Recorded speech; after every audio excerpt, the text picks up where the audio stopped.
Baik, bismillah. Assalamualaikum warahmatullahi wabarakatuh.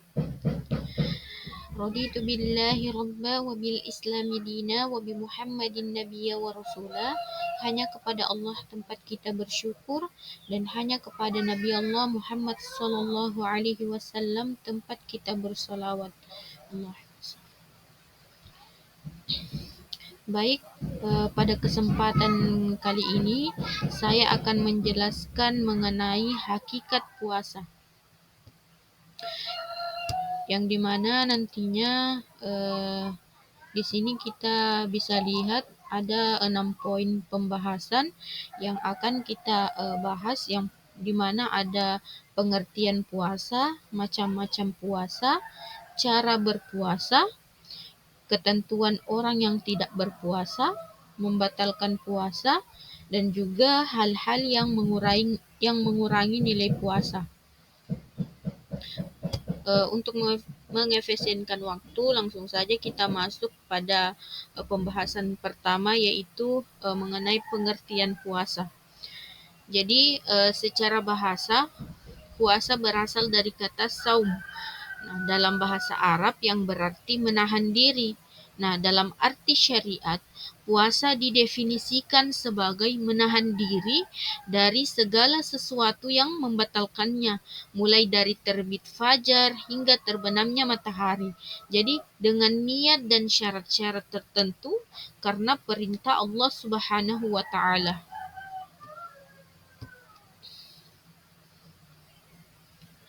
Nah, lebih lengkapnya, puasa dapat diartikan sebagai yang pertama menahan diri dari makan dan minum. Nah, ini adalah aspek paling dasar dari puasa. Kita tidak boleh makan, minum, ataupun memasukkan apapun ke dalam mulut selama periode puasa.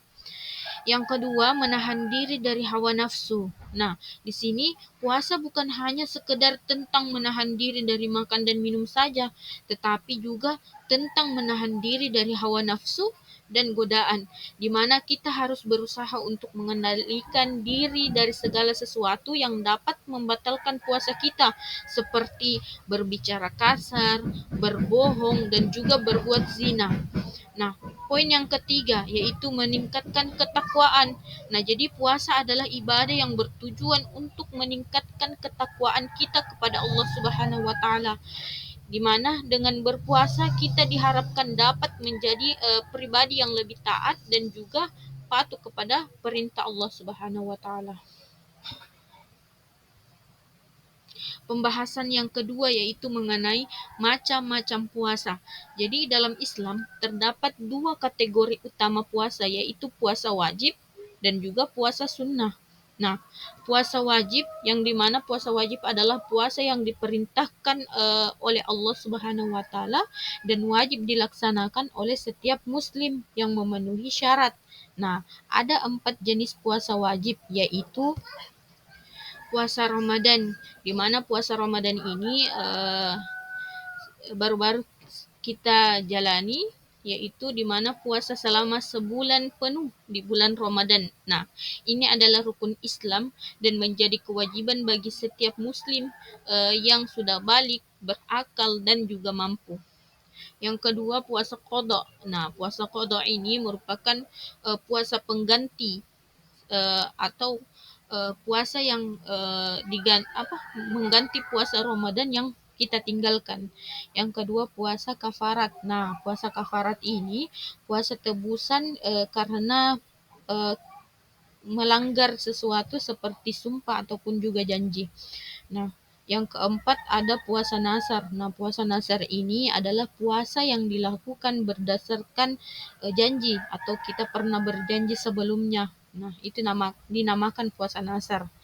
Yang kedua ada puasa sunnah. Nah, puasa sunnah adalah puasa yang dianjurkan oleh Rasulullah Shallallahu Alaihi Wasallam, tetapi tidak wajib dilaksanakan. Nah, ada banyak jenis puasa sunnah, di antaranya ada puasa Senin Kamis. Ya, puasa Senin Kamis ini sesuai dengan namanya, yaitu berpuasa pada hari Senin dan juga Kamis.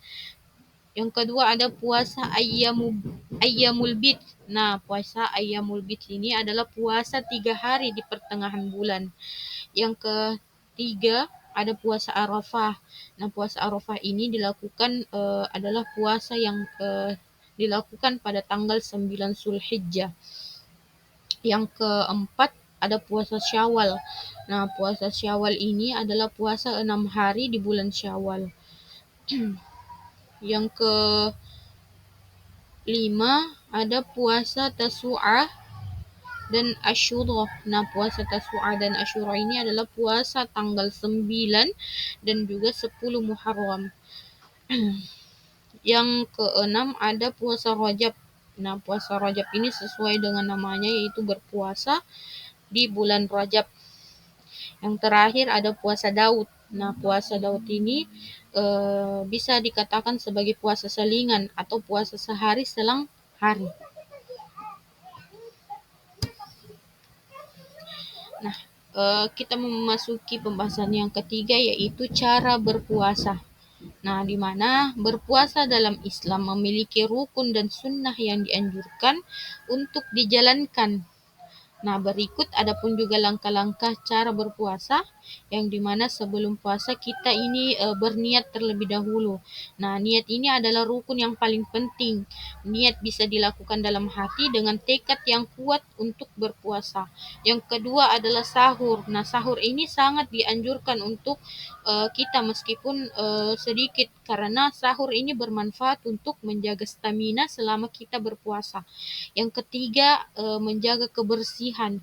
Jadi menjaga kebersihan ini kita dianjurkan untuk memastikan diri dalam keadaan suci dari hadas besar dan kecil sebelum masuk waktu subuh.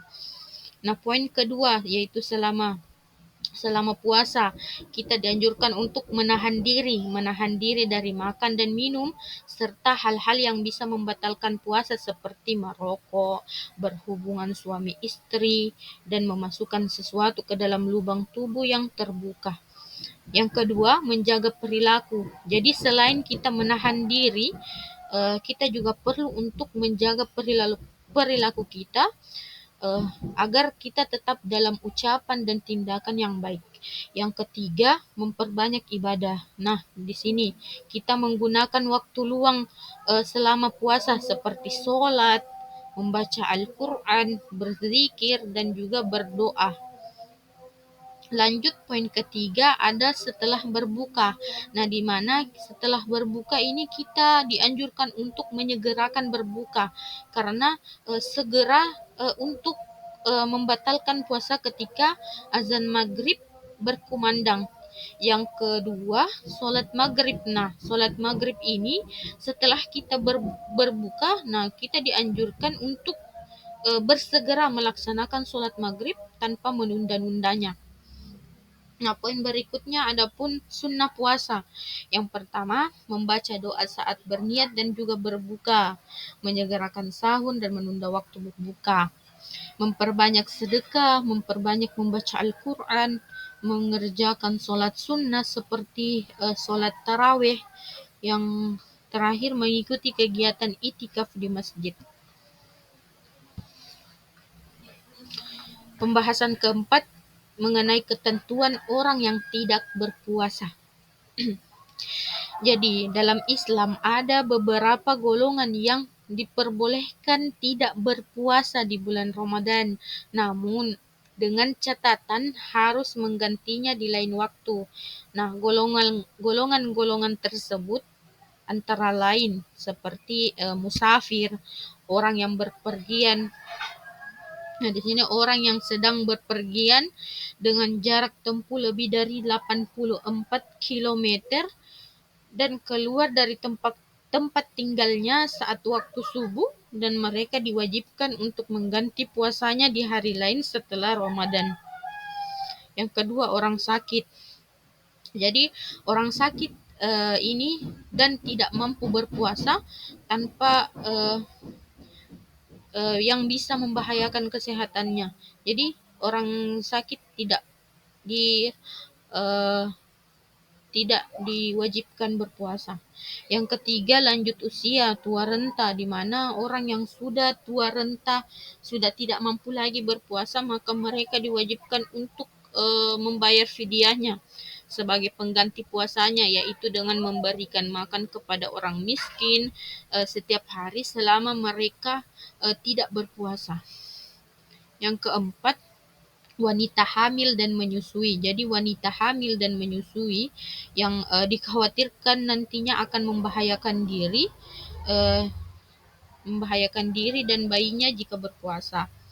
Yang kelima, orang yang sedang ikrah atau terpaksa. Jadi orang yang dipaksa untuk melakukan sesuatu yang membatalkan puasanya, seperti dipaksa makan dan minum. Jadi mereka ini tidak terhitung dosa dan juga tidak perlu untuk mengganti puasanya. Yang keenam, orang yang tercekik haus. Nah, orang yang sangat haus ini dan khawatir nanti akan membahayakan jiwanya jika tidak minum. Jadi mereka boleh untuk membatalkan puasanya.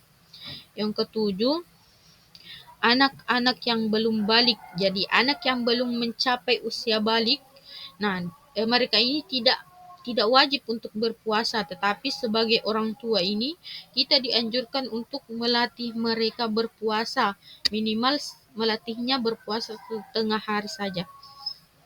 Yang kedelapan, orang yang hilang akal sehat. Nah, di sini orang yang hilang akal sehatnya kita katakan sebagai biasanya orang gila ya. Nah, di sini tidak wajib berpuasa, akan tetapi jika nantinya mereka sembuh, maka diwajibkan kepada mereka untuk mengganti puasanya. Yang ke yang kesembilan yaitu orang yang sedang haid atau nifas. Nah, di mana wanita yang sedang haid dan nifas tidak wajib berpuasa.